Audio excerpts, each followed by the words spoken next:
What was going on for you just now? Like, what were you feeling? Were you in your head thinking thoughts like, what the hell is she doing? She doesn't know what to say. She's scared. She's like a deer in headlights. Okay, yeah. What was going on for me is those thoughts. They're going to think I'm crazy. Are they going to do this? I wanted to do this for 2 whole minutes. Oh my God, can I actually make it? But what I was actually feeling in my body was a little bit of nervousness and jitteriness. And what I want to talk about today is how our mind and body can be a symbiotic unit. Right now, most of us, I know that I spent the better part of my early life living just from my mind. And that got me a pile of shit, okay? It got me bankrupt the second time. Then I learned how to go inside with my body.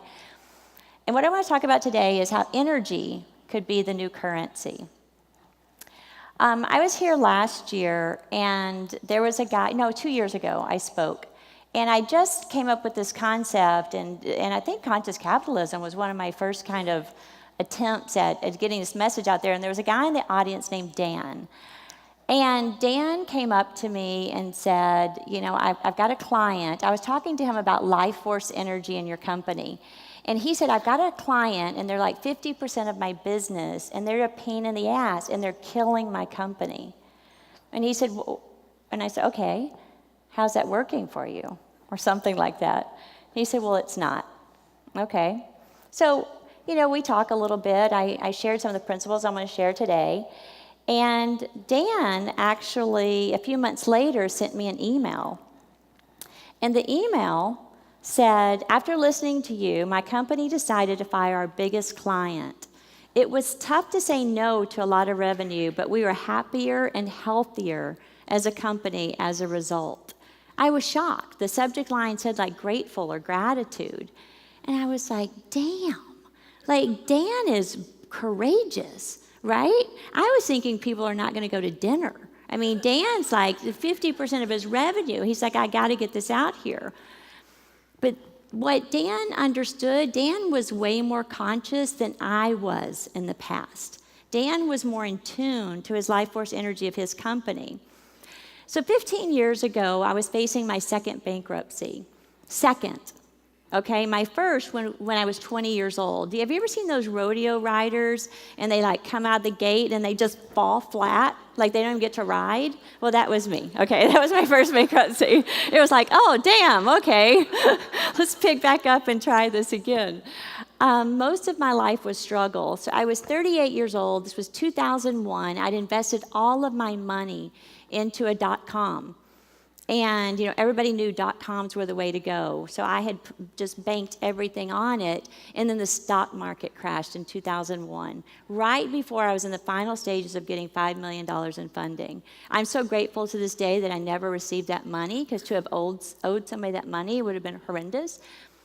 But what happened is I lost everything. And I'll never forget the sound one morning that I heard in the driveway. It was like, and I just stopped and I froze. I had my bathrobe on, and I was like, oh, no. And I could hear the tow truck. And I was like, oh, shit, like it's really, really happening. So I run out of my house, I jump into the car, and I'm trying to get everything. God, hope you guys have never had to do this. I've like my legs are hanging out, and I'm trying to get a little bit of, like, just give me something that's mine back.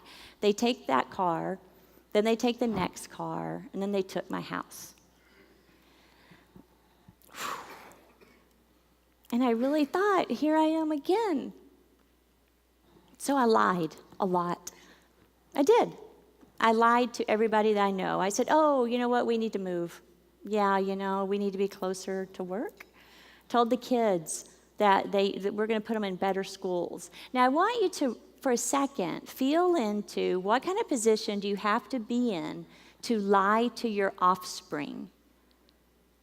Like, feel into that. Like, these are the people that love you unconditionally, and I can't even face them.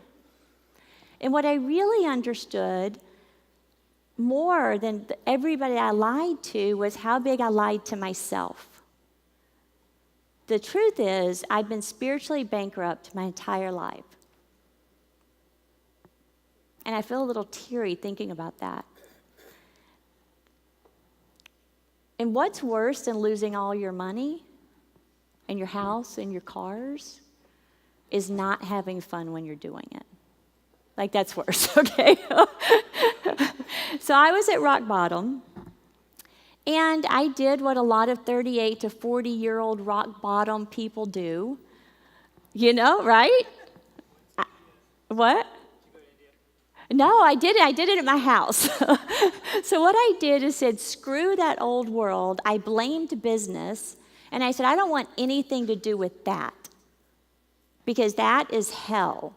What I want to do, I want to go inside, and I need to figure out, like, what have I been reaching for? What did I want? What did I think was going to happen once I got this money and success? And what I realized is whenever I got money and success, I was going to be something. I was actually going to be worth something and of value in the world. So I did a lot of work. And then I finally became peaceful with money. I was like, oh, I don't need money. I just sitting at home, listening to Gangaji, meditating, going, this is great. I was working. I had an interior design company on the side and doing a couple of things, but I was like, no, I'm good. I am really good. And ironically, when I'm at my level of peace, I'm at a dinner party, and my brother-in-law says, can bathroom odor be trapped? And I'll never forget what happened. I had like the zing up my arm. Everything went into high def. And I was like, yeah, and I can do that. And he looks at me, he's like, really? I'm like, yeah, I can do that. Like, I'm aromatherapy. I work with oils. Oil floats on water. Like, I got this. It's weird, okay? I never did anything like. Anyway, it took me about a year of a lot of testing and a lot of trials, okay? My husband, thank God, my husband at the time used the bathroom 3 times a day. Okay, it probably would have been 3 years had he only been a once-a-day type person. But so people would come over to dinner at my house, and I would go, do you got to go to the bathroom? And they would be like, yeah. And I'd be like, number 1 or number 2? So I wasn't very popular. Everybody thought I had 4 heads, okay? They were like, you're going to do what? And what I realized is that I just felt something in my body, like a pulling towards. I was obsessed. I was working like 14 hours a day, just online, researching, mixing. And I never, ever, ever thought this was going to be a business. What I was doing is literally trying to bring this idea into the world. Once my husband walked out one day of the bathroom, and he goes, oh my God, we're going to be millionaires. And I said, what happened? He said, do you realize what you just did? You just took the smell out of shit. I was like, really? He goes, yeah. So it worked. And I still didn't think about it being a business. I sent it out to a few friends, and then friends started ordering it out of my kitchen. And it's like I had this child. I had this living, dynamic thing that I had to bring into the world. I never thought it was going to be the company that it is today. I was just literally following energy, and I was following the flow. And you hear that. Now the company is worth, who knows, 300, 500. Those numbers just keep going. I don't know, but we have a lot of success. But here's the difference. As opposed to what it was like in the past, when I lost everything and didn't have fun, with this, I thought the only way I'm going back into business is when I can actually have a great time. So, yeah. Because you know what? Yeah. Thank you. What I knew is that can never be taken away from me. And I was really curious, like, why did this idea work and the other ones in the past didn't? Was it just because I was happy and just because I was peaceful? And I started wondering, like, can ideas be alive? And I had a theory. What I started noticing is the ideas that I followed that were super passionate and were exciting tend to work out more than the ones that I created with my logical mind. So I called Dr. Bruce Lipton. He's a cellular biologist. And he took my call. He was so kind. And I said, I have a couple questions. Number one, can an idea be alive? And he said, why do you ask? And I said, well, I have a theory that the ideas that I go towards that feel alive make it. Like, and we're successful. But the ideas that I sort of construct out of my mind aren't as successful. And I said, and how can a virus travel across the world and it's considered living, but a meme or a thought travels the same way from person to person, but it's not considered living? Where does life begin and where does it end? And he said, great question, and you're right. An idea is alive because it's an energetic vibration. Everything is an energetic vibration. I was like, yes. Are you kidding me? Everything, he said, and everything is looking for life force energy. Everything, down to the cellular level. And he said, there's some physics that may explain this. And I'm kind of giggling right now. You guys thought I was just going to tell poop jokes, right? Yeah, you didn't know you were going to be in a physics class. Okay. So, and he said there's something in physics called resonance. And if you look at the screen, that's when you take two energy waves that are traveling at a similar wavelength and they're the similar size together. Those two together create more energy than they do apart. So look at that wave. And dissonance is when you take two energy waves that are traveling opposite directions or an opposite energetic, they just don't match. That creates less energy than those two do apart. That's like noise-canceling headphones. So what I realized is dissonance. That's what happened in my early life. I wasn't waiting for those alive ideas to be born inside of me, right? I was just going, okay, Bob, this is what I should do. Okay, I should do this. Yeah, you know what, Bob? I'll pat your back, you pat mine. That's what you do in business, right? Yep, I'll override, I'll compromise, I'll do anything. I'll push through, I'll make it happen. That's the way I lived in my life. And that's what we do in business. That's what you always hear. Just suck it up, make it, push hard, go through. But I don't believe that anymore because we can get ourselves into dissonant situations, which we're actually creating less life force energy. And I'll give you a couple examples how I actually practice this in my business. So last year, I was doing business with the UAE, and I had to give up my formula, supposedly. So one of the attorney calls and says, we found a female attorney in the UAE. I was like, yeah, let's go, dude, and you're going to have to turn over your formula. Anyway, my assistant, the day of the call, calls before, 10 minutes before, the call didn't go through. It did go through. And then 10 minutes later, she's doing the call. She tries 3 phones. She calls me. It's like 10 after. She's freaking out. And I said, what's going on? She said, the call's not going through. And I was like, okay. She goes, I tried 3 phones. I don't know. It worked before. I said, hold on. She goes, what? And I go, let's cancel it. Tell the attorney, let's find another attorney. She said, what are you talking about? And I said, well, there's something not right here. There's no accident that this call isn't working.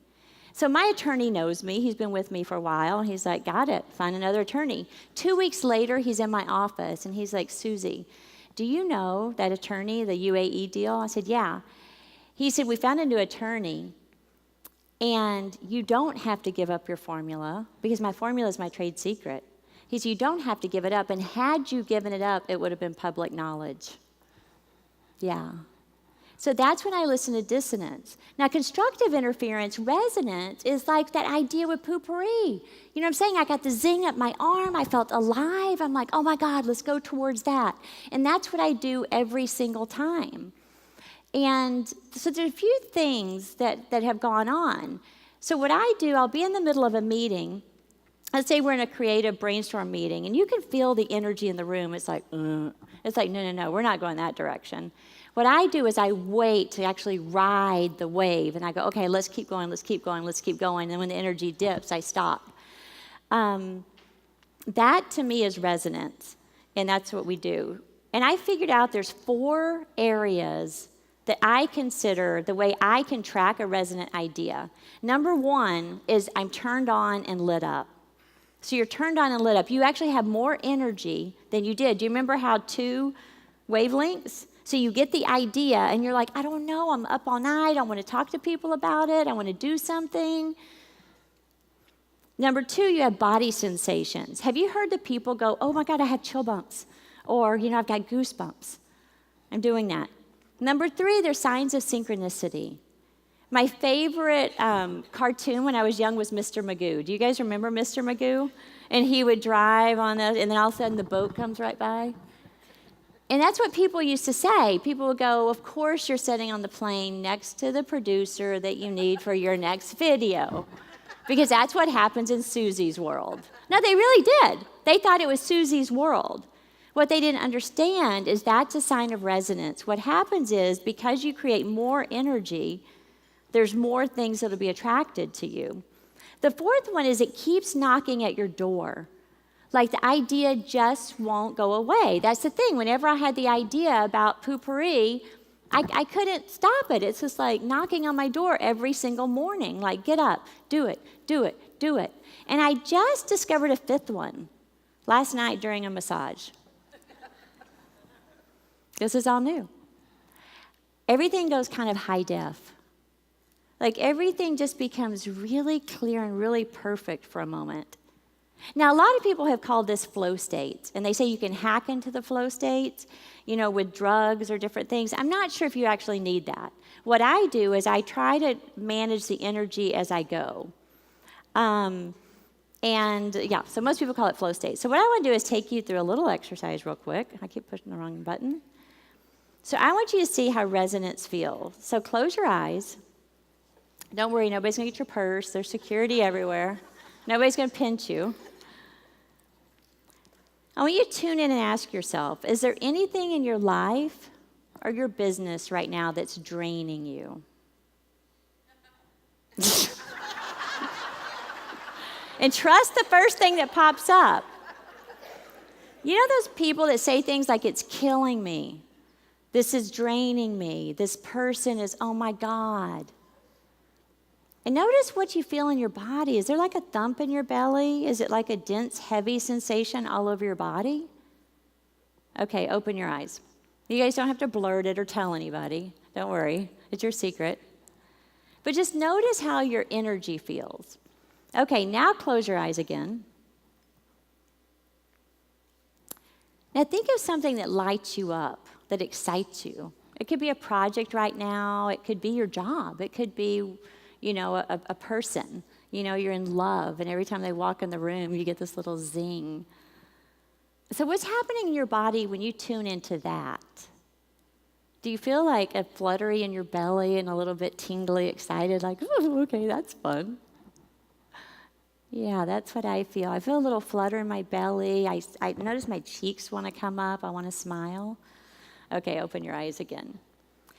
So that's as simple as it gets, is really stopping and slowing down and tuning in to like what's happening in your body.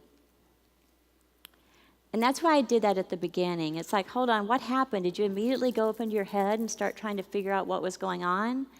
The wonderful thing about the brain and the logical mind, well, we're using all the brain, but the wonderful thing about the logical mind is it's a problem solver. So it's always looking for a problem to solve. The right brain is more of a creative brain. The body is here to tell you. One thing I discovered is I can trust my body, but I can't always trust my mind. So as I was thinking about conscious capitalism, I was remembering when I was back in Peru 11 years ago. During my spiritual sabbatical, I was running my business as I was trekking down, studying with shamans. So I was really going back and forth. And I took a trip down there one day, and I was like, what am I doing in business? Like, I need to be a shaman. This is my gift in the world. I'm sure that's not the first time a shaman's ever heard that, right? It's like, oh, God, here we go. We got another one. And I said, no, seriously. Like, I don't even like business. I don't know what I'm doing. And he said, money is energy. Business moves money. A shaman merely moves energy, bad energy out, so that you can have space for good energy to come in. Money is energy. Business moves money. You have more impact actually being in business than you do sitting down here pouring, medicine to 20 people at a time. I was like, wow. So if you think about that and think about people that are conscious like Dan, that can actually make those bold moves towards getting rid of that dense negative energy out of our company. I mean, that's brave, dude. And I just did that. I just fired a $6 million client. And my conversation with them 2 weeks ago was, this is not fun. I'm not making money. It's brutal. And, I don't want to lose revenue. But what I appreciate and what I understand, that the currency that I have and what's of value to me is my energy and my company's energy. And I think if we could start moving towards noticing energy in ourselves, noticing energy in the world, putting out good energy, getting rid of negative. And it's another thing, it's not personal, it's just physics. Like, dude, it doesn't mean that's a bad company. It just meant it didn't work for me and my organization, right? So imagine if we all move towards this new currency, which is just energy, like how much we can change the world. And that's what I call conscious capitalism. Nice.